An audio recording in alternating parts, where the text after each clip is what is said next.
This is going to be bizarre, and I really hope that you stick around and listen to the entire 27-minute audio tape that I'm about to play for you. The following is a conversation between the Chandler Police Department and Alex Cox's first wife, Debbie.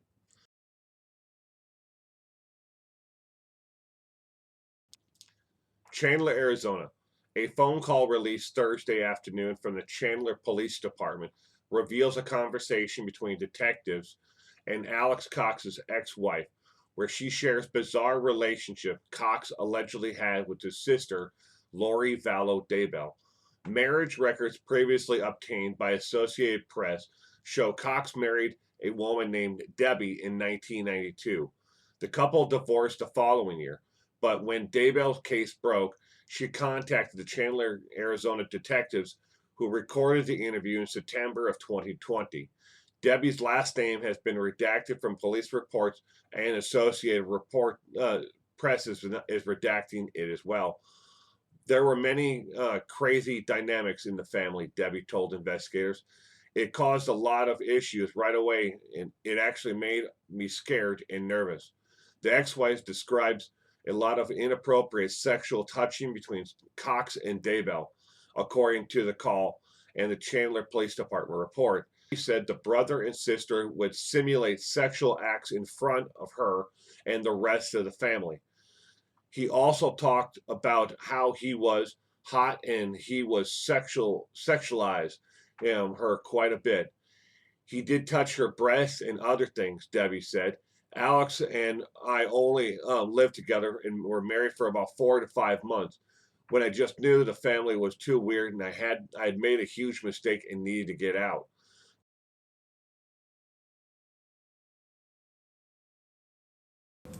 Investigations, Detective Coons. Hi, Detective Coons. This is Debbie. I'm returning your call. Oh, yes, ma'am. Thank you for calling back. Sure. So, I'm not really sure. Did you provide the Chandler Police Department with a tip on a specific homicide investigation? I did. Okay. I didn't want to, lead into what the information was or anything like that, or even assume that it was you, because sometimes people play games with us online. So, Sure. So I've read the information that you provided, and I'm assuming you typed the information out? I did. Okay. What is it that you can actually talk to us about regarding all of this? So I can only share the conversation. So I was married to Alex many years ago, and our marriage ended within a year, but we stayed in very close contact for several years. And I spoke to Alex last, right after he had served time in jail for the assault on Joseph Ryan. And when he was telling me about it, now Alex, I'm sure you know from your investigation, was a comedian. And he was always joking about things in a funny way or trying to be funny. And he did tell me he was still really, really mad at Joseph Ryan because of things with his sister Lori. Okay. Custody issues. And he had told me that Joseph Ryan had possibly sexually abused the kids, Colby, as well as Tylee. But when I would ask Alex a lot of questions about it and try to dig deeper, then it would turn into, well, we're just trying to get custody, and he would flip-flop around quite a bit on whether or not that abuse had actually taken place, whether they had any proof it had taken place, or if they were just playing games to try to help his sister get custody. Mm-hmm. But in that conversation, he told me that he wanted to bait Joseph Ryan into a fight so that he could kill him. And if I had really at that time thought he was serious, because he said it in a joking way, but it was still creepy and weird. Weird enough that I never spoke to Alex again. That was the last time I ever talked to him. I just thought, okay, Jail has not been kind to him. He's off his rocker. I really don't want to have this guy in my life anymore. Oh, So I just never spoke to him again. That was the last time. But he had told me he wanted to bait him into a fight so that he could kill him and claim self-defense. okay. And how long after how long after Alex had been released from serving his time that you guys had this talk? I think it was probably 2-3 months. Okay. I'm not 100% sure on the dates, but I know it was relatively soon after, just not immediately. Okay. Did he ever go into any details of what he did to Joe or anything like that? Or why he did that? Yeah, he told me that he had tased him, and he told me that the reason he did it was because Joe was making it difficult for Lori to get custody of the kids. He also claimed that he did it as punishment for sexually abusing the kids. He said he thought Joseph deserved to die because of the sexual abuse. But really, Alex couldn't provide any. Well, I didn't feel, because I was like, well, are you sure? How do you know? Did you take the kids to a doctor? I was asking a lot of questions, and he just couldn't be straight with the answers. But those were his reasons that he stated to me that he had tased Joe. Okay, and did he say that he had tried to kill Joe that time, or was it something different? He didn't say he was trying to kill him. He just wanted to hurt him. Okay. But he did tell me he wanted to kill him, but I took it more of, I want to kill that guy, just kind of conversational. I didn't think he would actually go do something like that. Okay. I was even shocked that he tased him. But I didn't even know about the tasing. I heard about it from Alex. What do you mean you didn't know about the tasing? Oh, I'm sorry. Alex had kind of fallen off the radar. Mm-hmm. We hadn't talked for about a year. And so I just thought he kind of fell off the radar. And then we talked, and he told me where he'd been the last year and what he had done. Okay. When did you guys get married? We got married in 92. So then you got divorced in 93? Yeah. Yeah, that, I don't know that this helps anything with the investigation, but as soon as I married him, I didn't know his family before we got married. We dated, whirlwind romance, got married, then I got to know the family, and there were so many crazy dynamics in that family and I've gone back since all of this came out and read my journals from that period of time, and there was just a lot of crazy dynamics in that family back then, and it caused a lot of issues right away, and it actually made me scared and nervous. How so? And we thought of that, because there was a lot of inappropriate sexual touching and things going on in the family, particularly between him and his sister. So between Alex and Lori? And Lori. Okay. You kind of got me at a loss on this one. What do you consider inappropriate sexual touching?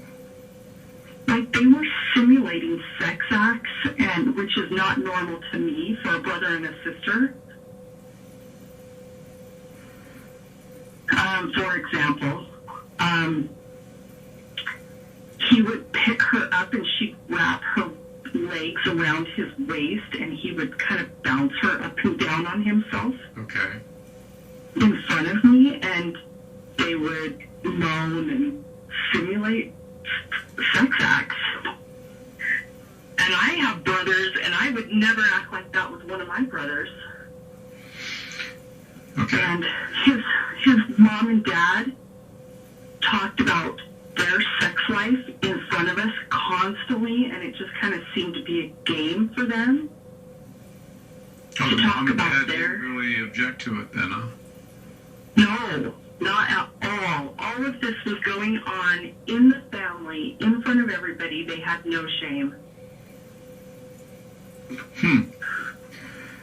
Okay. So that obviously was kind of an alarm for you, I'm assuming, during your marriage. Yeah. And did it continue? Was it more than one time that you saw it? Yeah, it was just about every time we were with them. Now, Alex and I only lived together married for about 4 or 5 months. And then I just knew that family was too weird, that I had made a big mistake. And so I got out. Okay. So at the time, were you guys part of LDS? Not really. Okay. I mean, both of us had been baptized, but neither one of us were being active. Okay. And I was only baptized and active for a year of my life anyway. I wasn't really raised LDS. Alrighty. How did Alex talk about Lori? Well, he was a really, really protective big brother, but he also talked about her being hot, and he sexualized her quite a bit. But he was just also really, really protective. We lived in the same apartment complex for a while, and it just kind of seemed like Alex just chased after her a lot. Did you ever suspect anything more going on other than their playfulness, I guess? Well, I asked him because he did touch her breasts and things, but they were allowed to do that in their family. So to him, he didn't think it was weird. He thought I was weird for thinking it was weird. And so we talked about that stuff a lot, but I didn't think he was sleeping with her. Okay. I just thought he had the liberty to touch her. Did you ever confront him on that? Yeah, I did. I did, and I confronted him on, what about when we have kids? Would you allow that between our kids? And he just didn't think that there was anything wrong with what was going on. Okay. So we thought about it. So you mentioned that he was a protective big brother. Can you talk to me a little bit more about that? Well, he just, she had been married. She got married really quickly. I think she ran off to Las Vegas, and this was right before I married Alex. I think she ran off to Las Vegas with she married a guy, and then came home, and Alex would just always talk about how he wanted to go kick his ass. Was this Joe or was this somebody else? No, this was someone else. She got married when she was like 18. Oh, okay. And they didn't approve of her choice, and she did run away and elope. And the minute she got back to California, their dad, Barry, made her divorce him. And so Alex was like really, really bothered by that. But if anybody kind of looked at her wrong or treated her how he thought was not right, then he was always talking about how he wanted to kick their ass.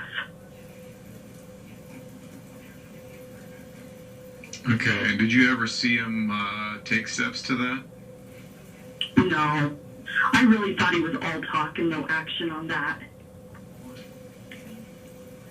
He always just talked really tough back then. How old were they when you guys got married and you saw this behavior? I was 22 and Alex was 24. Okay. And I'm unfamiliar with how much older Alex was than Lori. I'd say 3-4 years. 3 to 4 years. So, okay, so Yeah. she was maybe 20, 21 at the time? Yeah. Yep, Okay. that sounds right. Okay. And this, where was this at? What state? Utah. In Utah? Mm-hmm. Lori and Alex both lived here in Utah. And then we just went to California a lot. And so a lot of the inappropriate behavior that I saw, I didn't see any of that in Utah. All of the inappropriate behavior I saw was in California at their mom and dad's house. So anytime that you guys went to visit the parents, that's when you saw this behavior? Yeah. Okay. And otherwise, how was his behavior at the apartments other than, I guess, kind of touching her? At the apartments, I didn't really see them interact too much. It seemed like here in Utah, she had her friends that she ran around with, and Alex and I were always together. And so I didn't see a whole lot of interaction. I just remember a lot of the conversations about him wanting to beat up the guys she was dating. And he was always kind of obsessed with where she was going and what she was doing, but we didn't do a lot with her. Okay, and is that also during that time frame that he would refer to her as being hot, or would that be only when you were visiting the family? No, that was during that time he would talk about how hot she was. Okay, and to your knowledge, are they biological brother and sister? They are, to my knowledge. Okay.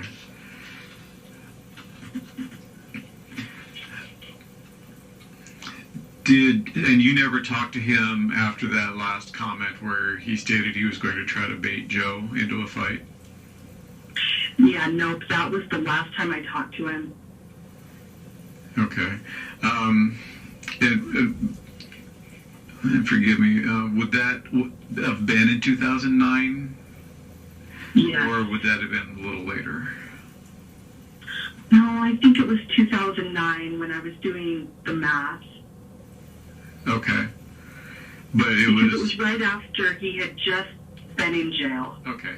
And you said like a couple months maybe after he got out. Yeah, correct. Okay. And at that point, did you ever hear of Alex being violent to anybody other than the event with Joe? No, I hadn't. Like I said, I really thought Alex was all talk and no action. And so I never thought that could happen. Okay. Did Alex ever... I was shocked by the tasing. Well, I can imagine. If you've never seen that type of behavior, I can certainly imagine the shock that could come from that.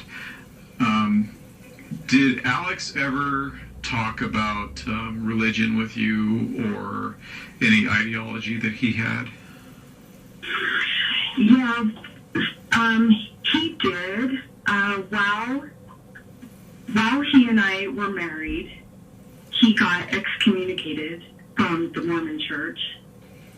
And then over the course of the years of our communicating after our divorce, I know that he said he got rebaptized, and then he got excommunicated again.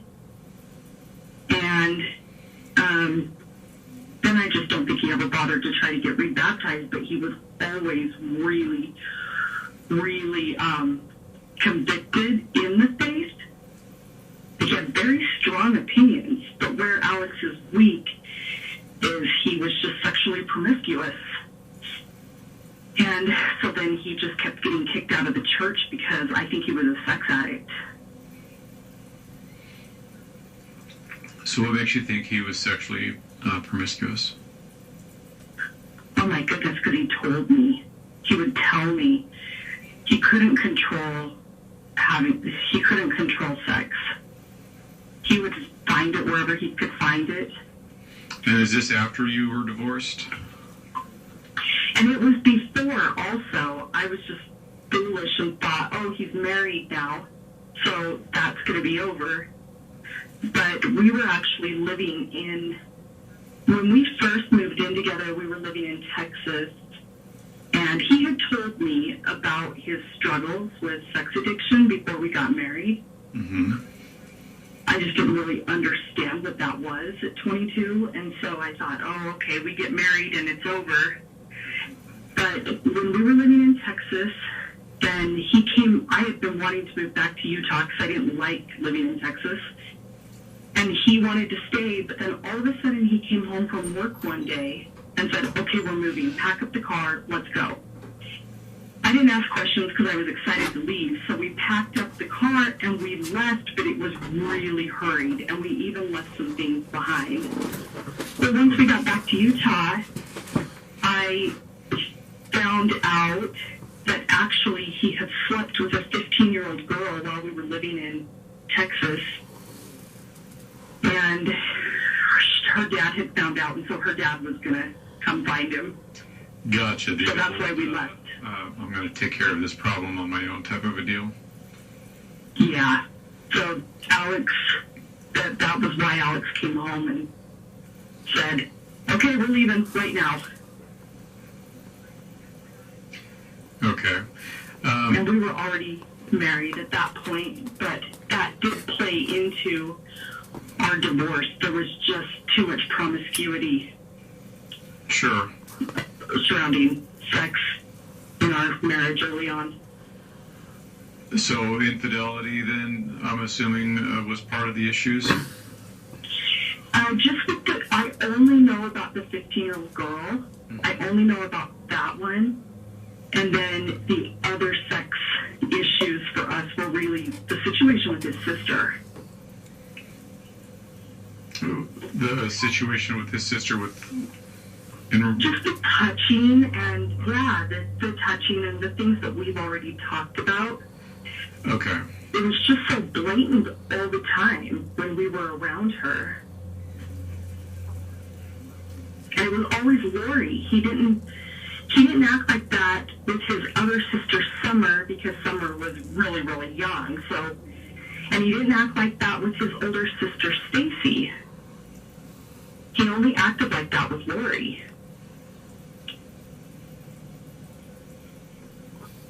Okay.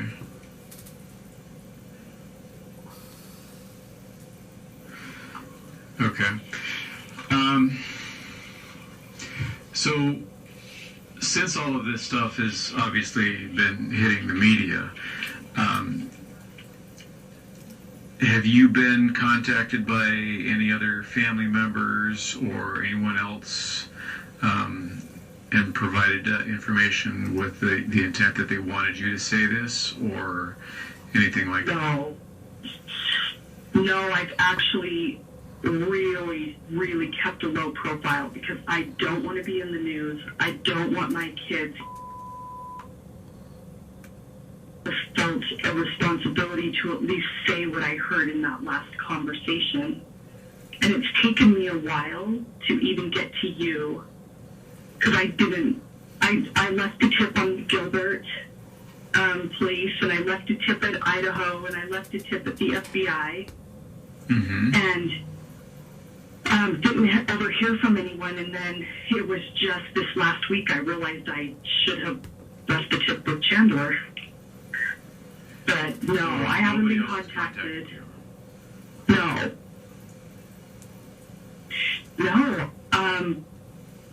I'm not even sure that people can find our marriage and divorce license because it was just so long ago. Where was that? So out of state? We got married in Wyoming. And was it pretty much a know-nothing deal for the divorce?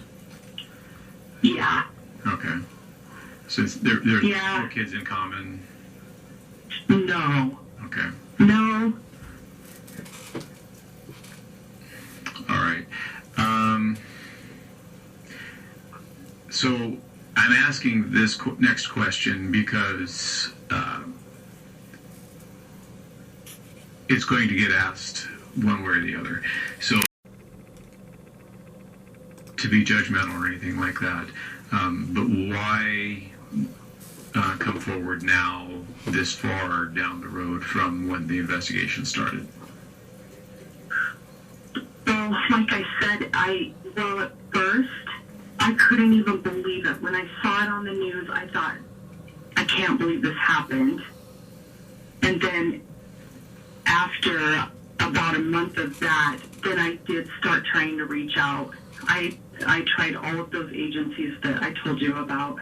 Okay. When did you actually first hear about this? December.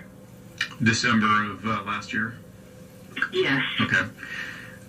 And that was because of the search for the kids and or the death of Alex or what? No, it was it was the search for the kids. I was watching the news one night. Okay, and it came on, and I was just floored. Okay. All right. I'm going to just let you know that we record our conversations just because the prosecutors want that done. But I'm going to stop the recording now so I can actually ask for your personal information. Okay. So just kind of. Okay. Can I tell you one thing though? Yes. Because I don't want to leave anything out. Yes. Very first, I did reach out to Alex's sister, Summer, through Instagram and just said, because I heard Alex had died.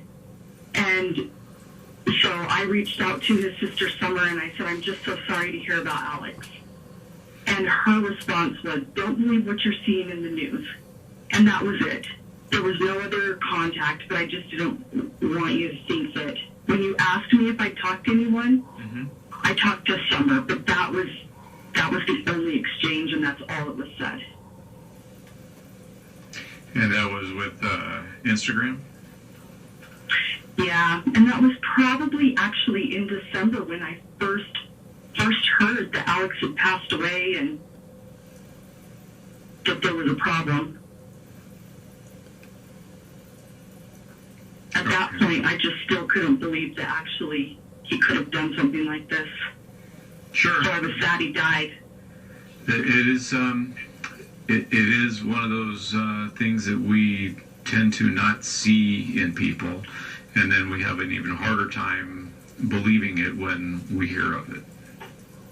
Yeah, it took me a minute to believe this was actually happening, but I would say, and I'll be honest, I was scared of being in the news because my kids don't. And I thought, well, the police are going to find everything that they need. But I just couldn't get past what Alex had said. And while he may not have done that plan to Joseph, I don't know that he didn't do it to Charles. And I just couldn't live knowing he had said something like that to me and not pass it on. And I appreciate the fact that you are reaching out to us to provide this information to us. So I'm going to ask you, if we have additional questions, is it okay to reach out to you? Of course. Okay. So I'm going to stop the recording now so I can get the additional information.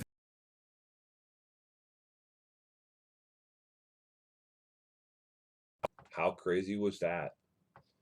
If that doesn't paint a better picture of the family dynamic between Lori Vallow and her brother, Alex Cox, I don't know what would.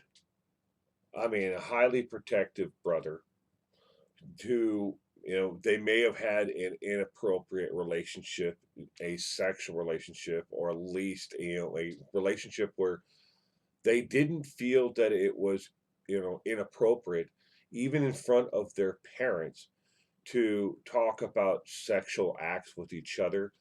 And we also learned that the parents talked about their sexual relationship in front of their kids. Sure, maybe they just have an open relationship, and having a good, healthy, open relationship and talking about intimacy with your children is a good thing. But do you talk about your own intimacy with your partner in front of your children? That's a little bit above and beyond. and borders on the scale of inappropriate and abusive. And then we find out also in this that Alex Cox was a sex addict and that he had sex with a 15-year-old girl. What else did we learn? Oh, he's violent, and that he, already attacked, Joseph Ryan, and had talked about jokingly, at least once, talked about setting him up to kill him to make it look like a self-defense act. Where would we see that again or hear about that again? Well, the fourth husband or fifth husband, no, fourth husband, yeah, because she hasn't killed Chad yet. That's what they did to Charles Vallow. And here we are. I mean, this story, of this family and Lori Vallow just keeps on getting more and more bizarre as the time goes on. I really hope you enjoyed, watching and listening to this content today. If you did, please give this video a thumbs up. It really helps the channel out to bring more fresh eyes to my content. I work extraordinarily hard at this content, 6 days a week, and I really, would love for you to subscribe, to stick around, to, follow this case. I think this is probably like the 30th video I've done on Lori Vallow and Chad Daybell, and there's more to come because we haven't even started the trial yet. If you're interested in this case at all, click that subscribe button, hit that bell icon to be notified when I upload the next video. In the meantime, everyone, thank you again for joining me today, and you stay safe out there.